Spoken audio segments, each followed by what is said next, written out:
Medical science ഇത്രയൊക്കെ വളർന്നാലും cancer എന്ന് കേൾക്കുമ്പോൾ നമുക്കൊക്കെ ഒരു നടുക്കമാണ്. Fear, anxiety, uncertainties. Why me എന്നുള്ള ഒരു ചോദ്യം. Then the real battle begins. Chemotherapy, radiation, surgery, side effects. അപ്പോൾ ഈ ഒരു യാതനകളിലൂടെയൊക്കെ കടന്ന് ക്യാൻസറിനെ അതിജീവിച്ച മധുരഗീതം ഫാമിലിയിലെ തന്നെ ഒരാളാണ് ഇന്ന് എൻ്റെ കൂടെ ഉള്ളത്.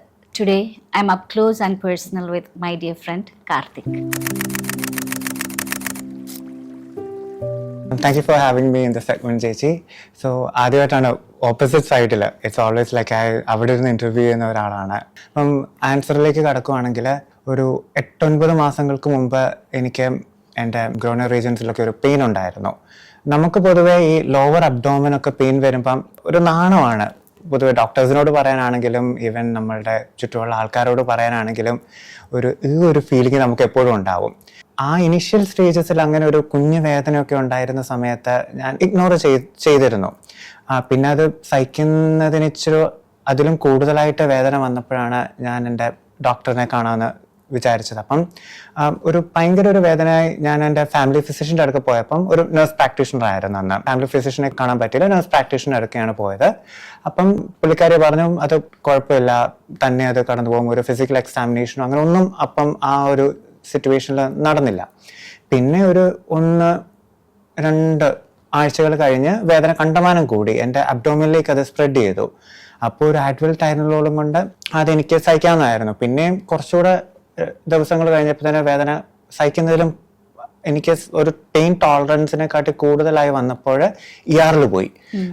ഏജാക്സ് ലേക്ക്റിഡ്ജ് ER പോയപ്പം അവര് ഒരു CT സ്കാൻ ചെയ്തു. CT സ്കാൻ ചെയ്ത് കഴിഞ്ഞപ്പോഴത്തേന് ദേ ഫൗണ്ട് എന്തോ ഒരു പ്രശ്നമുണ്ടെന്ന് അവര് മനസ്സിലാക്കി. എന്നിട്ട് അവരൊരു MRI എടുക്കണമെന്ന് പറഞ്ഞു. പിന്നെ MRIക്ക് എനിക്ക് പിന്നെ ഫാമിലി ഫിസിഷ്യൻ ഉണ്ടോ എന്ന് അവർ ചോദിച്ചപ്പോൾ ഫാമിലി ഫിസിഷ്യൻ ഉണ്ടെന്ന് പറഞ്ഞു. അവിടെ പോയി MRIയുടെ റെഫറൽ, അതിനും കുറച്ച് സ്ട്രഗിളും കാര്യങ്ങളും ഉണ്ടായിരുന്നു MRIയുടെ റെഫറൽ കിട്ടാൻ വേണ്ടി. എന്നിട്ട് ഒഷവ ലേക്ക്റിഡ്ജ് ഹോസ്പിറ്റലിൽ നിന്ന് MRI വന്നു. പിന്നെ മൗണ്ട് സാനയിലേക്ക് എന്നെ റെഫർ ചെയ്തു. അങ്ങനെ ജേർണി കണ്ടിന്യൂ ചെയ്ത് ഡയഗ്നോസിലേക്ക് എത്തി. ആ ഇനിഷ്യൽ പെയിൻ സ്ട്രഗിൾ ഭയങ്കര പ്രശ്നമായിരുന്നു. ഇനിയും എന്നോട് ഒരാൾ ചോദിക്കുകയാണെങ്കിൽ നമുക്ക് പറയാൻ നാണമുള്ള ഭാഗമാണെങ്കിലും ഈ ഒരു കുഞ്ഞു വേദന വരുവാണെങ്കിലും ഡോക്ടറിൻ്റെ അടുക്ക പോവുക. കാരണം നമ്മളൊരു ചെറിയ വേദന നമ്മൾ വേണ്ട പറഞ്ഞാൽ എന്ത് വിചാരിക്കുന്ന കരുതുവാണ്. പിന്നെ അങ്ങോട്ട് അതിൻ്റെ ആഫ്റ്റർ എഫക്റ്റ് ഇച്ചിരി അതികഠിനമാണ്. വേദന മാത്രമായിരുന്നോ അതോ എന്തെങ്കിലും ഗ്രോത്ത് പോലെ ഫീൽ ചെയ്തായിരുന്നോ? അങ്ങനെ ഗ്രോത്ത് പോലൊന്നും ഫീൽ ചെയ്തില്ല. എനിക്ക് ഒരു വേദന മാത്രമായിരുന്നു ആ ഭാഗങ്ങളിൽ. ഫുൾ പിന്നെ ലിംഫ് നോട്ട്സിലേക്ക്, അത് അബ്ഡോമിനൽ ലിംഫ് നോട്ട്സിലേക്ക് സ്പ്രെഡ് ചെയ്തിരുന്നു. അപ്പോഴാണ് ER പോയത്. അപ്പോഴും അതികഠിനമായ വേദനയായിരുന്നു. അപ്പൊ നമ്മൾ ഈ ഒരു വേദന തുടങ്ങി ഡയഗ്നോസിസിലേക്ക് എത്തുന്നത് വരെയുള്ള ആ ഒരു ടൈം പീരീഡ് എത്രയുണ്ടായിരുന്നു? എനിക്കൊരു 3 മാസത്തോളം എടുത്തു. കാരണം എനിക്കൊരു ജൂൺ അവസാനം ജൂലൈ ഒക്കെ ആയപ്പോഴാണ് പെയിൻ തുടങ്ങിയത്. എൻ്റെ സെപ്റ്റംബർ അവസാനം സെപ്റ്റംബറിൽ എൻ്റെ കീമോ സ്റ്റാർട്ട് ചെയ്തു. ആ ജേർണി ഇച്ചിരി ഭയങ്കര പ്രശ്നമായിരുന്നു കേട്ടോ. കാരണം ഞാൻ എൻ്റെ ഫാമിലി ഫിസിഷ്യൻ്റെ ഒക്കെ പോയെന്ന് പറഞ്ഞിരുന്നല്ലോ. അപ്പം നഴ്സ് പ്രാക്ടീഷണറാണ് എന്നെ കണ്ടത്. എൻ്റെ ഫാമിലി ഫിസിഷ്യനെ ഞാൻ ഇതുവരെ നേരിട്ട് കണ്ടിട്ടില്ല. Because I change my family physician now. പക്ഷെ I haven't met him personally. ആ സമയത്ത് എനിക്ക് ഏജാക്സ് ലേക്ക്റിഡ്ജിൽ നിന്ന് ER ഒരു MRIക്ക് വേണ്ടി ഫാമിലി ഫിസിഷ്യൻ്റെ റെഫറൽ വേണമെന്ന് പറഞ്ഞ ആ സമയത്ത് ഐ ടുക്ക് എൻ അപ്പോയിൻമെന്റ് ആൻഡ് വെന്റ്. നമ്മളൊരു അപ്പോയിൻമെന്റ് എടുത്തപ്പോഴും ഇറ്റ് ടുക്ക് 2 weeks അവിടെ ഫിസിക്കലി പോകാൻ വേണ്ടി. അപ്പൊ ഞാൻ എനിക്ക് അവർ ഇമെയിൽ അയച്ചപ്പോൾ തന്നെ ഐ ടോൾഡ് ദം എനിക്ക് വേദനയുണ്ട്, MRI അപ്പോയിന്റ്മെന്റിനാണ് ഞാൻ വരുന്നത്. പക്ഷെ അവിടെ ചെന്നപ്പോൾ I saw a nurse practitioner and the nurse പ്രാക്ടീഷണറോട് ഞാൻ പറഞ്ഞു എനിക്കിങ്ങനെ ഒരു വേദന ഉണ്ട്. അപ്പം അത് ആ സമയത്ത് ER മോർഫിൻ ഡ്രഗ് ഒക്കെ കഴിച്ചാണ്, പെയിൻ കില്ലേഴ്സ് കഴിച്ചാണ് ഞാൻ സഹിക്കുന്നതിലും പരമാവധി അധികമായ ഒരു വേദനയായിരുന്നത്. അവിടെ ചെന്ന് കഴിഞ്ഞ് ഇപ്പോൾ അത് ഓർക്കുമ്പം ഇടയ്ക്ക് ചിരി വരുമല്ലോ. ആ സമയങ്ങളിൽ ഭയങ്കര പ്രയാസമായിരുന്നു. ഇത് ഫാമിലി ഫിസിഷ്യൻ്റെ ഓഫീസിൽ ചെന്നിട്ട് നഴ്സ് പ്രാക്ടീഷണറോട് പറഞ്ഞു എനിക്ക് ഭയങ്കര വേദനയാണ്, ഒരു MRIയുടെ റെഫറൽ വേണം. ഞാൻ നടന്ന കാര്യങ്ങളെല്ലാം പറഞ്ഞു. ER പോയി അവർ പറഞ്ഞു എനിക്കൊരു റെഫറൽ ഫാമിലി ഫിസിഷ്യൻ്റെ കയ്യിൽ നിന്ന് തന്നെ തരികയാണ്. അവിടെ ചെന്ന് എനിക്ക് ജന്മം ചെയ്ത് എനിക്ക് നഴ്സ് പ്രാക്ടീഷണർ റെഫറൽ വരുന്നില്ല. അവർ പറയുന്നു എനിക്ക് റെഫറൽ തരാൻ പറ്റൂല, ഫാമിലി ഫിസിഷ്യൻ തന്നെ തരണം. അപ്പൊ ഞാൻ എത്ര ദിവസം കൂടെ എടുക്കും? അപ്പം ഇനിയും ബുക്ക് ചെയ്യണം. അപ്പൊ അവിടെ ബുക്കിംഗ് നോക്കുമ്പോൾ തന്നെ പിന്നെ 2-3 ആഴ്ച എടുക്കുന്നു. നമുക്കൊരു വല്ലാത്തൊരു മാനസികാവസ്ഥയിലാണ് അപ്പൊ ഞാൻ കടന്നുപോയത്. ഒരു സൈഡിലെ വേദന, ഇവരെനിക്ക് അപ്പോയിന്റ്മെന്റ് തരുന്നില്ല, എന്തുകൊണ്ടാ വേദന എന്ന് മനസ്സിലാവുന്നില്ല, എന്തെങ്കിലും പ്രശ്നമുണ്ടോ? And I know nurse practitioner can give an MRI referral. അത് എന്തുകൊണ്ട് അവര് തരുന്നില്ല എന്ന് എനിക്ക് അറിയത്തില്ല. ഞാനപ്പം അവരോട് ഞാൻ ശബ്ദം ഉയർത്തിയെന്ന് തോന്നുന്നു. വേദന എല്ലാം കൂടെ ആകുമ്പം എന്തൊക്കെയോ ഞാൻ പറഞ്ഞു. എങ്ങനെയല്ല അത് കിട്ടണം, കാരണം എന്നാന്ന് അറിയത്തില്ലല്ലോ. ഞാൻ അവരോട് ഈ ഓഹിപ്പിന്റെ ഇൻഫോ ബുള്ളറ്റിൻ എന്ന് പറയുന്ന ഒരു കാര്യമാണ്, നമുക്ക് പബ്ലിക്കിന് ആക്സസ് ആയ ഒരു കാര്യമാണ്. അത് അവരെ എടുത്ത് കാണിച്ചു. നഴ്സസ് അസോസിയേഷന്റെ അവരുടെ വെബ്സൈറ്റിൽ കൊടുത്തിട്ടുണ്ട് നഴ്സ് പ്രാക്ടീഷണർ MRI റെഫർ ചെയ്യാവുന്ന അതെല്ലാം കാണിച്ച് നിങ്ങൾ ഇത് ചെയ്തില്ലെങ്കിൽ ഞാനിത് ഇവിടെ പ്രശ്നമാക്കുമെന്ന് അവിടെ ഒരു കോലാഹലം ഉണ്ടാക്കിയിട്ടാണ് എനിക്കൊരു MRI റെഫറൽ അവർ തന്നത്. പിന്നെ MRI റെഫറൽ കഴിഞ്ഞ് ഓഷവ ലേക്ക് റിജിൽ പോയി MRI കിട്ടി. അപ്പൊ ഈ MRI റെഫറൽ കിട്ടാനും പിന്നെ മൗണ്ട് സൈനയിൽ പോകുന്നു. മൗണ്ട് സൈനയിൽ പോയിട്ടാണ് എന്നെ റെഫർ ചെയ്തത്, മൗണ്ട് സൈനയിലേക്ക് റെഫർ ചെയ്തു. പക്ഷെ അതിനു മുമ്പ് ടൊറന്റോ സർക്കോമ ക്ലിനിക്കിൽ പോകാനാണ് അവർ പറഞ്ഞത് ഈ CT സ്കാൻ കഴിഞ്ഞിട്ട്. അപ്പൊ സർക്കോമ എന്ന് കേൾക്കുമ്പം നമ്മൾ ഈ ഗൂഗിളൊക്കെ ചെയ്യുമ്പോഴത്തേനെ എന്തോ പ്രശ്നകരമായ ഒരു കാര്യമാണെന്ന് എനിക്ക് മനസ്സിലായി. പിന്നെ മൗണ്ട് സൈനയിലാണെങ്കിലും എനിക്ക് 3-4 ആഴ്ചത്തെ ഒരു വെയിറ്റ് ടൈം ആണ് അവര്. കാരണം ഇത് അവര് വിളിക്കുമെന്നേ പറഞ്ഞുള്ളൂ. എപ്പോ വിളിക്കും, എന്ന് വിളിക്കുമോ എന്ന് പോലും അറിയത്തില്ലായിരുന്നു. പിന്നെ ഞാൻ മൗണ്ട് സൈനയുടെ DRR പോയി. മൗണ്ട് സൈനയുടെ DRR പോയി കഴിഞ്ഞപ്പോഴത്തേന് അവര് എന്തോ ബ്ലഡ് വർക്ക് ഒക്കെ ചെയ്ത് കഴിഞ്ഞപ്പം I guess they found something wrong. പിന്നെ ഒരാഴ്ചക്കുള്ളിൽ തന്നെ എനിക്ക് പെട്ടെന്ന് അപ്പോയിന്റ്മെന്റ് കിട്ടി. അപ്പം ഈ ടെസ്റ്റിക്കുലർ ക്യാൻസർ ആണ് എന്ന് ഡോക്ടർ പറഞ്ഞ ആ ഒരു സമയം എന്താണ് മനസ്സിൽ കൂടെ പോയത്? ആ ഒരു ക്യാൻസറിനെ കുറിച്ച് അവെയർ ആയിരുന്നു? ഒരിക്കലും ക്യാൻസർ എന്നൊക്കെ നമ്മൾ ഈ സിനിമയിൽ കാണുന്നു, ആൾക്കാർക്ക് വരുന്നു, അതൊക്കെ അല്ലാതെ എനിക്കറിയുന്ന ക്ലോസ് ആയിട്ടുള്ള എൻ്റെ ഫാമിലി സർക്കിളിൽ ആർക്കും ഇതുവരെ ക്യാൻസർ വന്നിട്ടില്ല.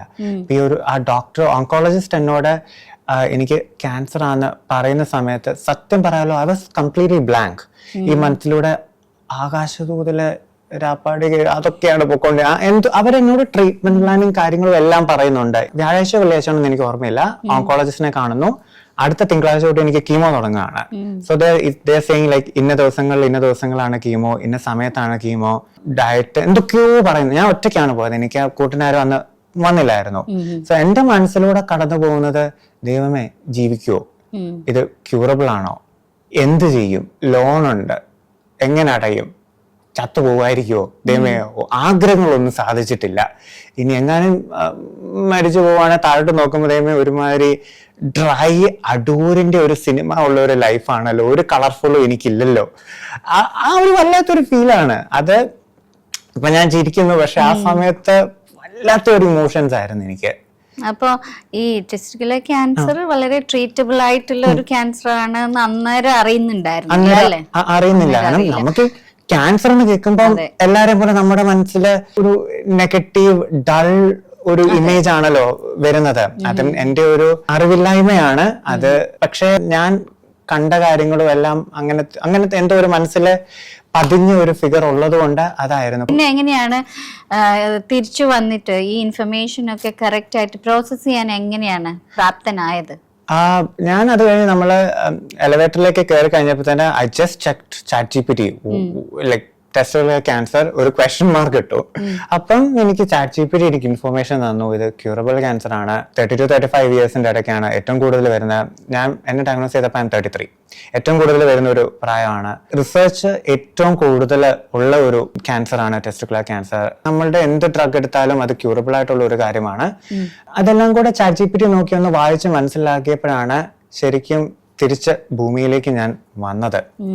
പൊതുവെ എല്ലാരും പറയും ഗൂഗിൾ എന്ത് നമുക്കൊരു തലവേദന ഉണ്ടെങ്കിലും ഗൂഗിൾ ചെയ്യുവാണെങ്കിൽ ഗൂഗിൾ ക്യാൻസർ പറയുന്ന തമാശ പറയും. പക്ഷെ എന്നെ സംബന്ധിച്ചിടത്തോളം എനിക്ക് ഏറ്റവും കൂടുതൽ ഇൻഫർമേഷൻ എനിക്ക് എൻ്റെ കീമോ ജേർണിയിലാണെങ്കിലും അത് കഴിഞ്ഞുള്ള എൻ്റെ സർജറി ആണെങ്കിലും സർജറിയിൽ പോയി ഡോക്ടേഴ്സിനോട് എന്തൊക്കെ ക്വസ്റ്റ്യൻസ് ചോദിക്കണം എന്നാണെങ്കിലും കഴിക്കേണ്ട കാര്യങ്ങളോ അല്ലെങ്കിൽ ബോഡി മൂവ്മെന്റ്സ് എന്തിനാണേലും എനിക്ക് ഒരുപാട് ഇൻഫർമേഷൻ നൽകിയത് ChatGPT ആണ്. കാരണം ഇനിഷ്യൽ ഒരു ChatGPT നമ്മൾ ഒരു ഇൻഫർമേഷൻ തരുന്നത് മാത്രം നോക്കാതെ എപ്പോഴും നമുക്കൊരു ലിങ്ക് കൂടെ അതിന്റെ തരും, ഒരു നമുക്ക് ക്ലിക്ക് ചെയ്ത് അതുകൂടെ I tried reading and understanding what it is actually. അപ്പൊ ഈ കീമോ എടുത്ത ആ ഒരു നാളുകളിലൂടെ ഒന്ന് കൊണ്ടുപോകുന്നു. എനിക്ക് 4 സൈക്കിൾസ് കീമോ ഉണ്ടായിരുന്നു. അപ്പം എൻ്റെ ഫസ്റ്റ് കീമോ തുടങ്ങുന്ന ഒരു സമയത്ത് ഒരു it's like Monday to Friday continuous chemo, പിന്നെ അത് കഴിഞ്ഞ് അടുത്ത ട്യൂസ്ഡേ, പിന്നെ അത് കഴിഞ്ഞുള്ള ട്യൂസ്ഡേ, അത് കഴിഞ്ഞ് പിന്നെ അടുത്ത മൺഡേ ടു ഫ്രൈഡേ, അങ്ങനെ കണ്ടിന്യൂസ് ആയിട്ട് 4 സൈക്കിൾസ് ഓഫ് കീമോ ഉണ്ടായിരുന്നു.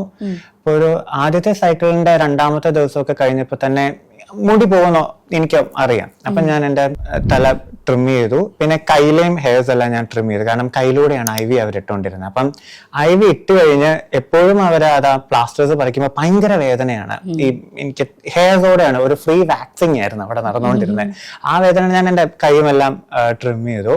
ഫസ്റ്റ് സൈക്കിൾ കീമോ കുഴപ്പമുണ്ടായിരുന്നില്ല. പിന്നെ ഈ കീമോയുടെ 5 ദിവസം കഴിഞ്ഞ ഒരു സാറ്റർഡേ WBC ബൂസ്റ്റർ ഇഞ്ചക്ഷൻ ഉണ്ട്. ലപ്പാൽഗ അങ്ങനെ എന്തോ ആണ് അതിന്റെ എനിക്ക് ടേം വരുന്നില്ല. ആ ഇഞ്ചക്ഷൻ എടുത്തു കഴിയുമ്പോൾ തന്നെ ഭയങ്കര വേദനയാണ്. ആ ഒരു WBC ബൂസ്റ്റർ ഇഞ്ചക്ഷൻ ആയതുകൊണ്ട് ഈ എല്ലിന്റെ ഉള്ളിൽ നിന്നൊക്കെ ആരാണ്ടോ എല്ലിന്റെ ബോൺ ഈ നടുവിലൊക്കെ ആരാണ്ടോ നമ്മളെ ഈ സൂചിയും കൊണ്ട് കുത്തുന്ന ഒരു വേദനയാണ്. അതാ 4 സൈക്കിൾ ഓഫ് കീമോയിലും ആ 5 ദിവസം കഴിഞ്ഞ് എനിക്ക് എടുക്കേണ്ട വന്നു. അതൊരു വല്ലാത്ത ഒരു അവസ്ഥയാണ്. പിന്നെ സെക്കൻഡ് സൈക്കിളിന്റെ ഒരു പകുതി ആയപ്പോൾ എനിക്ക് എന്റെ ഫുൾ ടേസ്റ്റ് ബഡ്സ് പോയി. പക്ഷെ ഭയങ്കര സെൻസിറ്റീവ് ടു സ്മെല്ലാണ്. ഈ 3-4 വീട് അപ്പുറം ഒരു ചിക്കൻ കറി വെച്ചാൽ എനിക്കറിയാം ഓക്കെ അവിടെ ഇന്ന് ചിക്കൻ കറിയാണ്.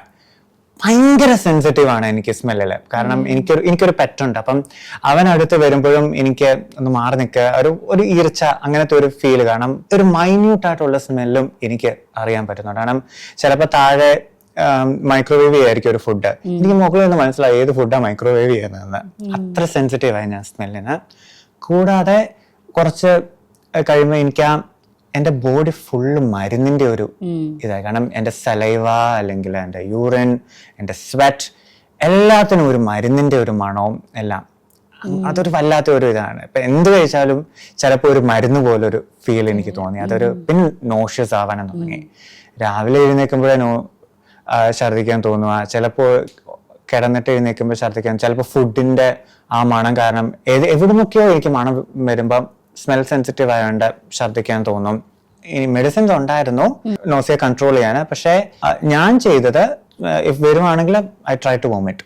കാരണം ആ വോമിറ്റ് ചെയ്യുമ്പോൾ നമുക്ക് വല്ലാത്ത ഒരു ആശ്വാസമാണ് ഈ തങ്ങി നിന്ന ഗ്യാസും എല്ലാം പോകുമ്പോൾ. അപ്പോൾ ഈ ഇമ്മ്യൂണിറ്റി കുറവുള്ള ഒരു സമയം കൂടിയായിരുന്നല്ലോ. ആളുകളൊക്കെ വിസിറ്റ് ചെയ്യാനുള്ള റെസ്ട്രിക്ഷൻസും എങ്ങനെയായിരുന്നു സമയം മുന്നോട്ട് തള്ളി നീക്കിയത്? ആൾക്കാര് എനിക്ക് കുറെ ക്ലോസ് ഫ്രണ്ട്സ് ഒക്കെ വന്ന് എന്നെ വിസിറ്റ് ചെയ്തിരുന്നു. ആൻഡ് ഞാൻ ചില സമയത്ത് I try to reply to all those test. ചിലപ്പം മെസ്സേജസ്, അപ്പൊ ചിലപ്പോൾ തോന്നും എനിക്ക് എല്ലാവർക്കും മെസ്സേജിന് റിപ്ലൈ കൊടുക്കാൻ തോന്നും. ചിലപ്പം ഓക്കെ മെസ്സേജിന് റിപ്ലൈ ചെയ്യണ്ട. റോളർ കോസ്റ്റർ ഓഫ് ഇമോഷൻസ് ആണ്. ചിലപ്പോൾ ഇന്നത്തെ രാവിലെ ഒരു 8 മണിക്ക് തോന്നുന്ന ഒരു ഇമോഷൻ ആവില്ല എനിക്ക് 12 മണിക്കത്തെ എൻ്റെ ഇമോഷൻ. അങ്ങനത്തെ ഒരു ഇമോഷണൽ ഇംബാലൻസിലൂടെ ഞാൻ കടന്നു പോയിട്ടുണ്ടായിരുന്നില്ല. അതെനിക്കൊരു വല്ലാത്ത ഒരു പ്രശ്നമായിരുന്നു. ഇങ്ങനെ ആൾക്കാരെ വന്ന് കാണുമ്പോഴാണെങ്കിലും ഐ നോ ഇങ്ങനെ ഒരു അസുഖത്തിലൂടെ കടന്നു പോകുന്ന ആളോട് വന്നിട്ട് it's hard to crack jokes, അല്ലെ വന്ന് ഒന്ന് എൻഗേജിങ് ആയിട്ടുള്ള കോൺവെർസേഷൻ ഒക്കെ വെക്കുക എന്നുള്ളത് ഭയങ്കര പ്രയാസമാണ്. പക്ഷെ അങ്ങനത്തെ ഒരു കോൺവെർസേഷൻ ആവുകയാണെങ്കിൽ ഇച്ചിരൂടെ നല്ലതായിരുന്നു. അത് ഞാൻ ചോദിക്കാന്ന് വിചാരിക്കുകയായിരുന്നു. എന്താണ് ചില ആളുകൾക്ക് സൈലന്റ് ആയിട്ട് ഇതിലൂടെ കടന്നു പോകുന്നതാണ് ഇഷ്ടം. കാർത്തികിന്റെ ഒരു അനുഭവത്തിൽ എങ്ങനെയാണ് ആളുകൾക്ക് സപ്പോർട്ട് ചെയ്യാൻ പറ്റുന്നത് ആ ഒരു സമയത്തൊക്കെ? ഐ വുഡ് സേ നമ്മളെപ്പോഴും പറയും if you need anything just contact me. അങ്ങനെ നമ്മൾ എല്ലാവരോടും പറയും. പക്ഷെ ലൈക്ക് എനിക്ക് അങ്ങനെ എന്തെങ്കിലും ഒരു ആവശ്യമുണ്ടെങ്കിൽ I don't feel like texting and asking. അപ്പം ഇങ്ങനെ if someone is going through പോവാ അങ്ങ് ചെയ്യുക സഹായം. അപ്പം ചിലപ്പോൾ നമ്മൾ ചെയ്യുമ്പോൾ അവർക്ക് ഇപ്പോഴത്തെ ഒരു മാനസികാവസ്ഥയിൽ ദേ ഡോണ്ട് ഫീൽ ഓക്കെ, അല്ലെങ്കിൽ ചിലപ്പം ഒരു ഓവർവെൽംഡ് ആയിട്ടൊക്കെ തോന്നുമായിരിക്കും.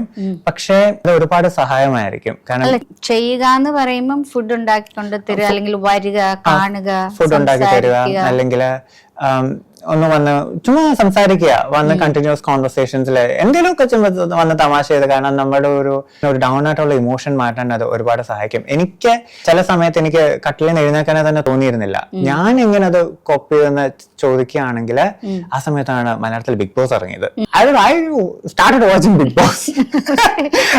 അതിലൂടെ കടന്നു പോകുന്ന ഡ്രാമയും അതിലെ വഴക്കും അതിലെ കരച്ചിലും എല്ലാം എനിക്ക് എവിടൊക്കെയോ എന്റെ ഒരു ഇമോഷൻസിനെ കൺട്രോൾ ചെയ്യാൻ അത് സഹായിച്ചു. ഐ ഡോണ്ട് നോ ഇഫ് എല്ലാവരെയും അത് സഹായിക്കുന്നു തോന്നുന്നില്ല, പക്ഷെ എന്നെ അത് എവിടൊക്കെയോ അത് സഹായിച്ചിരുന്നു ആ സമയത്ത്. പിന്നെ കുറെ ഫ്രണ്ട്സ് വന്ന് കണ്ടപ്പോഴാണേലും when they try to have a conversation, പല പല കാര്യങ്ങളെ കുറിച്ച് അവരെ കോൺവെർസേഷൻ ചെയ്യാൻ തുടങ്ങിയതും.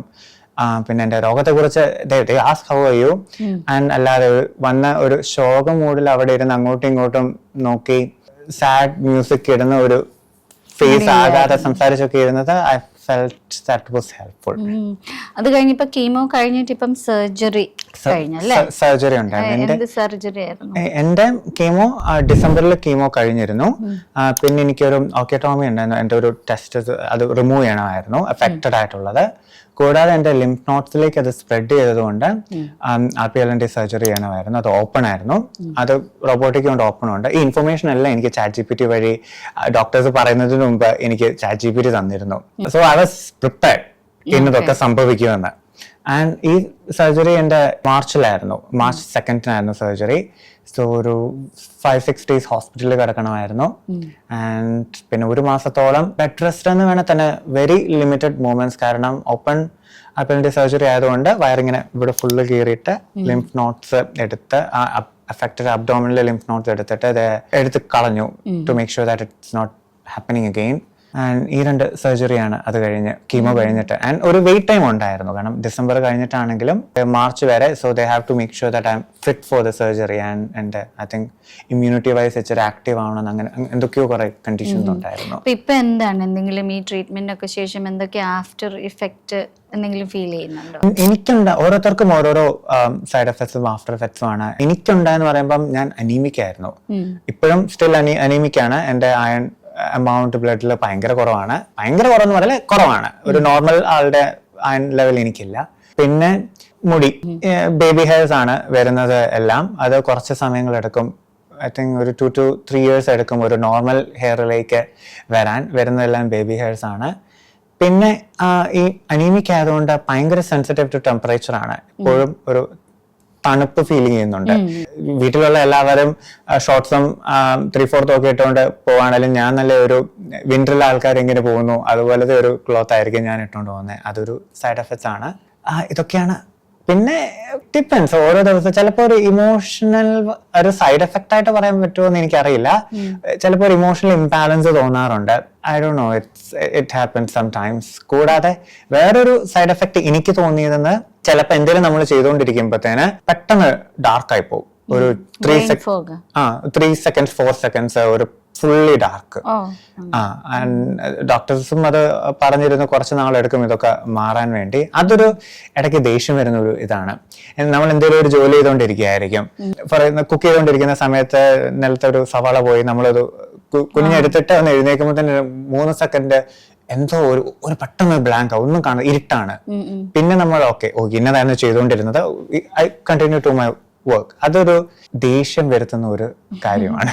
ഈ ഒരു ക്യാൻസർ വന്നതിന് ശേഷം ജീവിതത്തോടുള്ളൊരു കാഴ്ചപ്പാട് മാറിയോ? ലൈഫിനെ നോക്കി കാണുന്ന രീതിയിൽ എന്തെങ്കിലും മാറ്റം? നല്ല രീതിയിൽ മാറിയെന്ന് വേണമെങ്കിൽ പറയാം. പണ്ടെന്നൊക്കെയെന്ന് വെച്ചാല് ഇച്ചിരി എന്തെങ്കിലും ഒരു കാര്യം സന്തോഷകരമായ ഒരു കാര്യമൊക്കെ ചെയ്യണമെങ്കിൽ ഞാൻ കൂടുതൽ കൺസേൺഡ് ആയിരുന്നു. അതേമേ ആൾക്കാർ കാണുവാണെങ്കിൽ കണ്ണു വെച്ചാൽ എന്തെങ്കിലും പ്രശ്നം പറ്റുമോ, ഇനിയും എന്തെങ്കിലുമൊക്കെ ഇൻസ്റ്റാഗ്രാമിൽ നമ്മൾ ഹാപ്പിനെസ് ആയിട്ടുള്ള കാര്യങ്ങളൊക്കെ പോസ്റ്റ് ചെയ്യുകയാണെങ്കിൽ എവിടെന്തെങ്കിലും ദൈവം അവൻ നല്ലതായിട്ട് ജീവിക്കുന്നു, അങ്ങനത്തെ ആൾക്കാർ ചിന്തിക്കും. അങ്ങനത്തെ ഒരു ഇതുണ്ട്. ഇപ്പം ആ ഒരു മെന്റാലിറ്റിയെ ആൾക്കാരുടെ ജഡ്ജ്മെന്റിൽ കൂടുതൽ കൺസേൺഡ് ആയിട്ടുള്ള ഞാൻ അതിനെക്കുറിച്ച് ഇപ്പോൾ വലിയ ബോധഡ് ആവുന്നില്ല.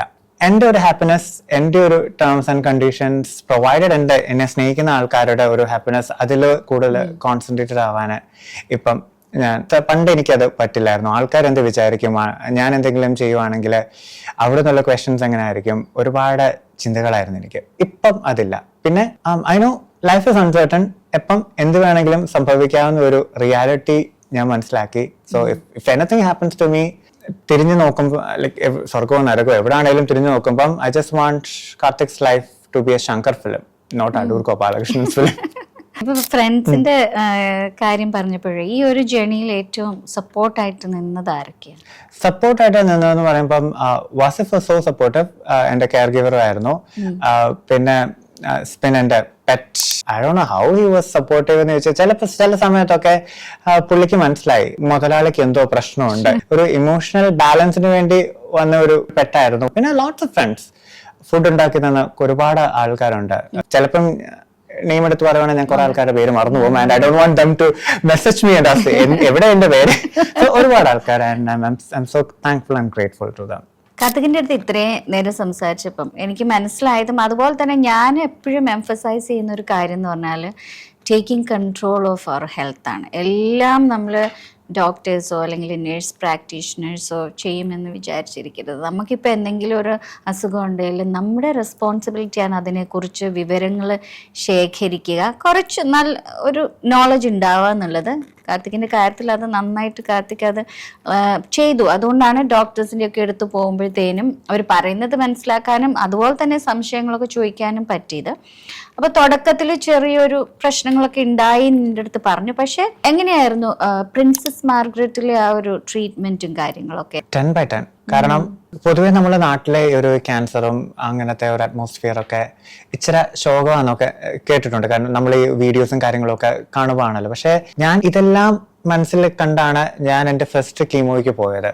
പക്ഷെ സത്യം പറയാലോ, ഒരു ടൂർ പാക്കേജിന് വന്ന പോലാണ് അവിടെ ആൾക്കാർ വരുന്നത് കീമോതെറാപ്പിക്കെല്ലാം. സോ ഞാൻ എൻ്റെ ഇൻഫ്യൂഷൻ നടന്നുകൊണ്ടിരിക്കുകയാണ്. തൊട്ടപ്പുറത്ത് വേറൊരു ലേഡി ഈ നിറ്റിങ്ങിന്റെ എല്ലാം കൊണ്ടും വന്ന് വീഡിയോ ഗെയിം അങ്ങനെ എല്ലാം കൊണ്ട് ഒരു ഫുൾ പാക്കേജ് ആയിട്ടാണ് വന്നിരിക്കുന്നത്. സോ കീമോതെറാപ്പി അല്ലെങ്കിൽ ഒരു ക്യാൻസറിനെ ഒരു ശോകമായിട്ട് കാണാതെ സോ അത് വന്നു. ഇനിയും വീണോ നമ്മൾ ഈ അത്യാവശ്യം അഡ്വാൻസ്ഡ് ട്രീറ്റ്മെന്റ് എല്ലാം ഉള്ള ഒരു രാജ്യത്താണ് വന്നേക്കുന്നത്. ആ ഒരു റിയാലിറ്റി ഹിറ്റ് ചെയ്ത് ആണ് എൻ്റെ ചുറ്റുപാടുമുള്ള ആൾക്കാർ പ്രിൻസസ് മാർഗരറ്റിലെ. അപ്പം ആ ഒരു അറ്റ്മോസ്ഫിയർ എന്നെ ഒരുപാട് എൻ്റെ കാഴ്ചപ്പാടിനെ തന്നെ മാറ്റി. ലൈക്ക് ക്യാൻസർ ട്രീറ്റ്മെന്റിലൂടെ കടന്നു പോകുന്നവരാണെങ്കിലും ആഫ്റ്റർ ട്രീറ്റ്മെന്റ് ആണെങ്കിലും. സോ ഐ എം ഗ്ലാഡ് എനിക്ക് പ്രിൻസസ് മാർഗരറ്റിലെ എൻ്റെ ക്യാൻസർ ട്രീറ്റ്മെന്റ് വന്നത്. ആൻഡ് എല്ലാവരും ഓങ്കോളജിസ്റ്റ് ആണെങ്കിലും എൻ്റെ യൂറോളജിസ്റ്റ് സർജൻസ് ആണെങ്കിലും എല്ലാവരും അവർ തരുന്ന ഒരു പോസിറ്റീവ് എനർജി ഉണ്ട്. ആൻഡ് വേറൊരു കാര്യം പറയുവാണെങ്കിൽ അവര് നമ്മൾ ഷുഗർ കോട്ട് ചെയ്യാൻ നോക്കൂല. റിയാലിറ്റി പറയും, ഇന്നതാണ് ഇന്നതൊക്കെയാണ് ഇന്നത്, this will happen and this will not happen. Even എന്റെ ഡയറ്റ് ആണെങ്കിലും പൊതുവെ നമുക്ക് ക്യാൻസർ കീമോ കടന്നു പോകുമ്പം പൊതുവെ നമ്മുടെ ഒരു അറിവെന്ന് പറയുമ്പോഴത്തേന് ഇഗ്നോറൻസ് എന്ന് വേണമെങ്കിൽ പറയാം. ഇന്നത് കഴിക്കാൻ പറ്റത്തില്ല, ഇന്നതിലോ ഇന്ന എക്സസൈസ് നമുക്ക് ചെയ്യാൻ പറ്റൂല, അല്ലെങ്കിൽ ഇന്ന കാര്യങ്ങളൊക്കെ നമ്മൾ കഴിക്കണം, ഇന്നതൊക്കെ വെക്കുവാണെങ്കിൽ നമ്മൾ പോയിസൺ, അങ്ങനത്തെ കുറെ ഈ ഇൻസ്റ്റാഗ്രാം അല്ലെങ്കിൽ സോഷ്യൽ മീഡിയ റീൽസ് വഴി നമുക്ക് കുറെ ഇൻവാലിഡ് ആയിട്ടുള്ള ഇൻഫർമേഷൻസ് നമ്മൾ കിട്ടുമല്ലോ. പക്ഷെ എന്റെ ഓങ്കോളജിസ്റ്റ് പറഞ്ഞതെന്ന് വെച്ചാൽ ഈറ്റ് എനിത്തിങ്, കഴിക്കുന്നതിന് യാതൊരു റെസ്ട്രിക്ഷൻസും ഇല്ല. പക്ഷെ ആൽക്കഹോൾ, സ്മോക്കിംഗ് അങ്ങനത്തെ കാര്യങ്ങളൊന്നും പറ്റൂല, അല്ലാതെ എന്ത് വേണമെങ്കിലും കഴിക്കാം. അപ്പം നമ്മളെ ഒരു എന്താ പറയാ ജെന്യുവൻ ആയിട്ട് നമ്മൾ ചോദിക്കുന്ന കൺസേൺസും കാര്യങ്ങൾക്കും എല്ലാം നല്ല സപ്പോർട്ടീവായിട്ട് ഒരു ഇൻഫർമേഷൻ തരുന്ന ഡോക്ടേഴ്സ് മാത്രമല്ല, ഈവൻ നഴ്സസ് ആണെങ്കിൽ പോലും നമ്മൾ ഇൻഫ്യൂഷന് വേണ്ടി കണ്ടിന്യൂസ് ആയിട്ട് പോകുമ്പോഴത്തേന് കീമോതെറാപ്പി ഡിപ്പാർട്ട്മെന്റിൽ പോകുമ്പോഴത്തേന് എല്ലാവരും ഭയങ്കര ഒരു പ്ലസന്റ് സ്മൈലാണ്. അല്ലെ നാട്ടിലെ ഒരു മേ ബി എന്റെ ഒരു അറിവിലായിരിക്കും ശോശാമ സിസ്റ്ററിനെ അങ്ങനെ കാണുന്ന ഒരു ഇതൊന്നും അല്ല ഇവിടെ. എല്ലാവരും സന്തോഷത്തോടെ ഓക്കെ വന്നു, we will figure out it, നമ്മൾ ഒരുമിച്ച് ആ ജേർണിയിൽ കടന്നു പോകും. ആ ഒരു പോസിറ്റീവ് ആയിട്ടുള്ള ഒരു പ്രശ്നവും ഒരു അറ്റ്മോസ്ഫിയറും എനിക്ക് ആ ഹോസ്പിറ്റലിൽ എല്ലാവരും തന്നു. ഡോക്ടേഴ്സ് ആണെങ്കിലും നഴ്സസ് ആണെങ്കിലും കെയർ ഗിവേഴ്സ് ആണെങ്കിലും ഹോസ്പിറ്റലിലുള്ള എല്ലാവരും, ഈവൻ അഡ്മിനിസ്ട്രേറ്റീവ് ഡിപ്പാർട്ട്മെന്റിൽ നിൽക്കുന്ന ആൾക്കാർ പോലും. പെട്ടെന്ന് എന്റെ മനസ്സിലേക്ക് ഒരു എക്സാമ്പിൾ വന്നാൽ, എന്റെ ഒരു ഇൻഫ്യൂഷന് എല്ലാ ട്യൂസ്ഡേസിലും നടക്കുന്നത് ഉച്ചയ്ക്ക് 3 മണിക്കാണ്. സോ അപ്പം വീട്ടിൽ നിന്ന് 1 മണിക്ക് ഇറങ്ങുമ്പം ഒരു ദിവസം കണ്ടിന്യൂസ് DVP സ്റ്റക്ക് ആയിരുന്നു. സോ ഞാൻ ഹോസ്പിറ്റലിൽ എത്താൻ 5-5:30 എങ്ങാണ്ടായി. സോ ഇത് 5 മണി വരെ ഉള്ളൂ ഇൻഫ്യൂഷൻ ഡിപ്പാർട്ട്മെന്റ്. സോ ഞാൻ വിളിച്ചു പറഞ്ഞ ഞാൻ ട്രാഫിക്കിൽ സ്റ്റക്കാണ്. സോ എനിക്ക് വേണ്ടി ഒരു നഴ്സും ഒരു അഡ്മിനിസ്ട്രേഷനിലുള്ള ആളും ദേ വർ വെയിറ്റിംഗ് ഞാൻ വരുന്ന വരെ. I don't know this happens നാട്ടിലത് നടക്കുമെന്ന് എനിക്കറിയില്ല. പക്ഷെ ഇവിടെ അത്രയ്ക്ക് സപ്പോർട്ടീവ് ആയിരുന്നു എൻ്റെ ആ ഒരു ജേർണിയിൽ ആ ഹോസ്പിറ്റലിലെ എല്ലാവരും. ഇത് പറയുമ്പോൾ ഇപ്പൊ നമുക്ക് വരുന്ന അസുഖത്തെ കുറിച്ച് അറിഞ്ഞിരിക്കുക, ട്രീറ്റ്മെന്റിനെ കുറിച്ച് അറിഞ്ഞിരിക്കുക. ഇപ്പം ഏർലിയർ പറഞ്ഞതുപോലെ കാനഡയിലെ ഹെൽത്ത് കെയർ സിസ്റ്റത്തെ കുറിച്ച് ഒരുപാട് ആളുകൾ നെഗറ്റീവായിട്ടൊക്കെ സംസാരിക്കാറുണ്ട്. ബട്ട് എൻ്റെ ഒരു അഭിപ്രായത്തിൽ നമ്മൾക്കൊരു റിയൽ ആയിട്ടൊരു അസുഖം ഡയഗ്നോസ് ചെയ്ത് കഴിഞ്ഞാൽ ഇവിടെ ആരെയും ഇഗ്നോർ ചെയ്യുന്നതായിട്ട് ഇന്നുവരെ എനിക്ക് തോന്നിയിട്ടില്ല. പക്ഷേ നമ്മളുടെ പാട്ട് നമ്മൾ ചെയ്യണം, മനസ്സിലായി. നമ്മൾ പ്രോആക്റ്റീവ് ആകണം എന്നുള്ള ഒരു കാര്യം ഇപ്പൊ ഹെൽത്ത് കെയർ സിസ്റ്റത്തിൽ വർക്ക് ചെയ്യുന്ന ഒരാളെന്ന നിലയ്ക്ക് എനിക്ക് മനസ്സിലായ ഒരു കാര്യമാണ്. ചിലപ്പോൾ നമ്മളുടെ നോളജ്, നമുക്ക് അറിവുണ്ട് എന്ന് കാണുമ്പോഴത്തേനും എല്ലാവരും നമ്മുടെ ഒപ്പം തന്നെ നിൽക്കുന്ന ഒരു അവസ്ഥയാണ് ഞാൻ എപ്പോഴും കണ്ടിട്ടുള്ളത്. പിന്നെ ഭാഗ്യം എന്ന് പറയുന്ന ഒരു കാര്യമുണ്ടല്ലോ. കാരണം ഒരു അസുഖത്തിന്റെ ഒരു ലക്ഷണം കണ്ട് അത് ഡയഗ്നോസ് ചെയ്യുക പറയുന്നത് ഡോക്ടേഴ്സ് ആർ നോട്ട് ഗോഡ്, അവർ മജീഷ്യൻസ് അല്ല. അതിന് കുറേ ടെസ്റ്റുകൾ നടത്തണം. സം പീപ്പിൾ പെട്ടെന്ന് അത് ഡയഗ്നോസ് ചെയ്യപ്പെടും, സം പീപ്പിളിന് അത് അസുഖം എന്താണെന്ന് ചിലപ്പം കണ്ടുപിടിക്കാൻ പറ്റില്ല. അങ്ങനെയുള്ള ചില പ്രശ്നങ്ങളിലൂടെയൊക്കെ കടന്നു പോകും. എനിവേ, കാർത്തിക് ഇപ്പം നാട്ടിൽ നിന്ന് ഇവിടെ ഫാമിലി ഒന്നും ഇല്ലാത്ത ആരുമില്ലാത്തല്ല, സുഹൃത്തുക്കളുണ്ട്. അങ്ങനെ ഒരു നാട്ടിൽ നിൽക്കുമ്പോൾ ക്യാൻസർ പോലെയുള്ള ഇത്രയും ഒരു സുഖത്തെ ഫേസ് ചെയ്തപ്പോഴത്തേനും എന്താണ് നാട്ടില് അച്ഛൻ്റെ അമ്മയുടെയൊക്കെ ഒരു അവസ്ഥ എങ്ങനെയായിരുന്നു? ഞാൻ എൻ്റെ പാത്തോളജി റിസൾട്ട് വന്ന് അത് ഓക്കെ എന്ന് അറിഞ്ഞതിന് ശേഷമാണ് അച്ഛനോടും അമ്മയോടും ഞാൻ പറഞ്ഞത്. ബട്ട് എൻ്റെ അനിയൻ അറിയായിരുന്നു. ലൈക്ക് ഡയഗ്നോസ് ചെയ്തപ്പോൾ തന്നെ I told my brother this is happening, shock അടിക്കേണ്ട കാര്യമൊന്നുമില്ല, ആൻഡ് ഞാനതിൽ നിന്ന് ഗെറ്റ് ഓവർ ചെയ്യും.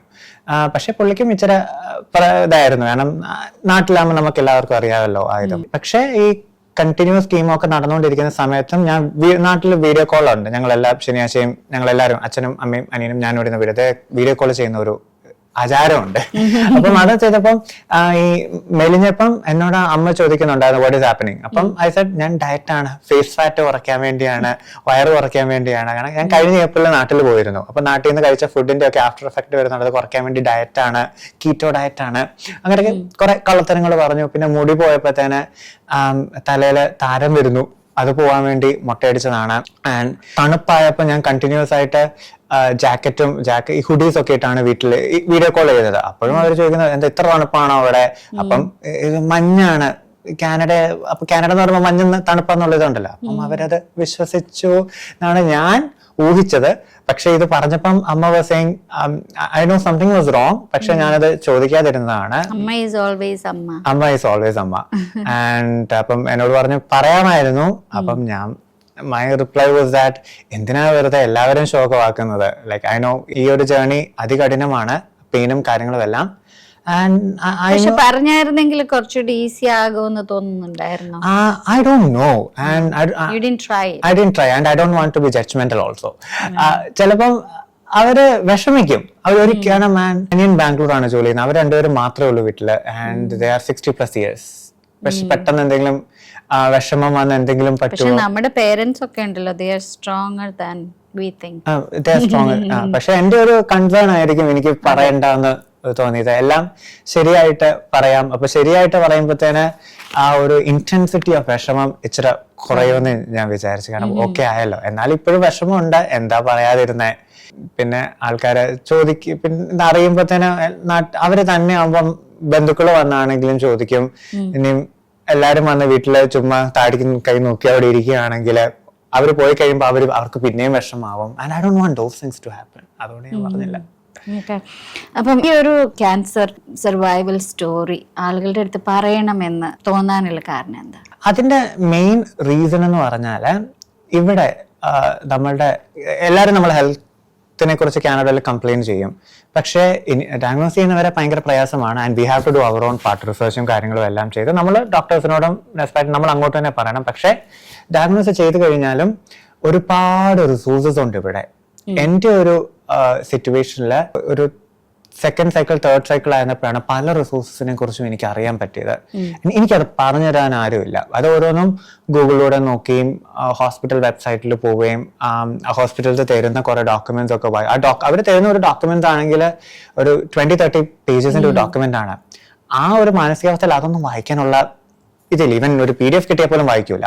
ആൻഡ് കുറെ റിസോഴ്സസ് ഉണ്ട്. ഈവൻ ഹോസ്പിറ്റലിലേക്ക് കീമോയ്ക്ക് രാവിലെ റൈഡിന് പോകുന്നതാണെങ്കിലും, സോഷ്യൽ വർക്കേഴ്സ് വന്ന് നമുക്ക് ഇഞ്ചക്ഷൻ എടുക്കുന്നതാണെങ്കിലും, നമ്മുടെ മെന്റൽ ഹെൽത്ത്, മീൽ പ്രെപ്പ്, അങ്ങനെ ഒരുപാട് കാര്യങ്ങൾക്ക് ഇവിടെ സഹായിക്കാൻ ഒരുപാട് ആൾക്കാർ, ഓർഗനൈസേഷൻസും എല്ലാം ഉണ്ട്. എനിക്കത് പറഞ്ഞു തരാൻ ആരുമില്ലായിരുന്നു. ആൻഡ് ഐ നോ ഒരു ക്യാൻസർ എന്ന് പറയുമ്പോൾ തന്നെ നമ്മൾ വെളിയിൽ ആരോടും പറയൂല. ആ സ്റ്റിഗ്മ ഇപ്പോഴും ഉണ്ട്. എല്ലാവരും എത്രത്തോളം നമ്മൾ ഓപ്പൺ മൈൻഡഡ് ആണ് എന്നൊക്കെ പറഞ്ഞാലും എവിടൊക്കെയോ നമ്മൾ ഒരു ഉൾവലിക്കുന്ന ഒരു ഫാക്ടർ ഉണ്ട്. I know it's very hard അത് മാറാന്. ആരെങ്കിലും ഇതിലൂടെ കടന്നു പോകുന്ന ഒരാളുണ്ടെങ്കിൽ വെളിയിൽ പറയാത്ത, they can reach out to me and I can be a resourceful person. and ഒരുപാട് റിസോഴ്സസ് എനിക്ക് കൊടുക്കാൻ പറ്റും. കാരണം എനിക്കതാരും തരാനില്ലായിരുന്നു. ആൻഡ് അതിന്റെ ഒരുപാട് വിഷമങ്ങൾ ഇനീഷ്യൽ സ്റ്റേജസിൽ ഞാൻ കടന്നു പോയിരുന്നു. And I don't want that happen to anyone. കാരണം ഇതിന്റെ ഒരു സൈഡ് എഫക്ട്സും വിഷമങ്ങളും ഉണ്ട്. അത് നമുക്ക് എങ്ങനെയാണെങ്കിലും മാറ്റാൻ പറ്റൂല ഈ ട്രീറ്റ്മെന്റിൽ കടന്നു പോകുമ്പോൾ. തൽക്കാലം ആ വിഷമം മാത്രം മതി. ഈ ബാക്കി എക്സ്ട്രാ നമുക്ക് മാറ്റാൻ പറ്റുന്ന വിഷമങ്ങളൊക്കെ ഇറേസ് ചെയ്യാൻ എനിക്ക് പറ്റുമെങ്കിൽ I can be that resource എന്നുള്ള ഒരു ആഗ്രഹം ഉള്ളത് കൊണ്ട് I thought of sharing my story. Thank you for your courage. അതുപോലെ തന്നെ ഇതിനൊരു നല്ലൊരു മനസ്സ് കൂടെ വേണം. ക്യാൻസറിന്റെ വേദനയും ട്രീറ്റ്മെന്റിന്റെ സൈഡ് ഇഫക്ട്സും ഇതിനെക്കുറിച്ചൊക്കെ വീണ്ടും സംസാരിക്കുക എന്ന് പറയുന്നത് വളരെ ബുദ്ധിമുട്ടുള്ള കാര്യമാണ്. അതുപോലെ തന്നെ അത് കേട്ടിരിക്കാനും ബുദ്ധിമുട്ടുള്ളതാണ്. കാർത്തിക് ഇപ്പോൾ പറഞ്ഞപ്പോൾ വളരെ ചിരിച്ചുകൊണ്ടാണ് പല കാര്യങ്ങളും പറഞ്ഞത്. പക്ഷെ കാർത്തിക്കിൻ്റെ ഈ ഒരു ലൈഫ് സ്റ്റോറി ഒരുപാട് ആളുകളുടെ ജീവൻ രക്ഷിക്കാനും അതുപോലെ തന്നെ ഒരുപാട് ആളുകൾക്ക് പ്രതീക്ഷ നൽകുന്നതുമാണ്. Thank you so much. Thank you for having me in the segment, Chichi. And when I'm sharing my story with people, what I feel that it adds value and meaning to the struggles I actually went through.